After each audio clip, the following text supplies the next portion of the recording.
গত 8ই অগস্ট প্রথম কাজ করেছি। এই 8 মাসে তো অগস্টে পা দিয়েছি, 8 মাসে প্রথম কাজ করেছি। আমাকে প্রাক্তন অভিনেত্রী বলা হয়েছে।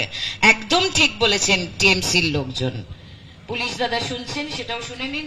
যদি কিছু বাদ পড়ে যায় ওগুলো খবর পাঠিয়ে দেবেন হাজরায়, কালীঘাটে। তার কারণ আমি যদি 21 জেলায় দিদির ছাতার তলায় বা দিদির আঁচলের তলায় মুখ লুকিয়ে যেতাম, আজকে টিএমসি থেকে বিজেপি, বিজেপি থেকে টিএমসি কিরকম একটা ওই কিতকিত খেলার মতো করে খেলছে আমাদের অভিনেত্রী অভিনেতারা। আমার বাড়ির সামনে ব্যানার পড়ে অসভ্য শ্রীলেখা মিত্রকে সামাজিকভাবে বয়কট করুন, এখান থেকে দূর হটাও। মানে এটা দেখে আমি হাসবো না কি করব? মানে হিরো বানিয়ে দিল আমাকে। বল, কোনো কিছু দরকার ছিল না, এমনি এমনি হিরো বানিয়ে দিল, কোর্টে বল দিয়ে দিল যে নাও। এবার আমি এমনি, আমার এখন মানে সময় নেই, কিন্তু এ বলছে আসবেন আমাদের এই রাত দখলে, আমরা প্লিজ দিদি আসুন। ওরা বলছে না না দিদি ওখানে যেতে হবে না, প্লিজ তুমি একটু এখানে এসো।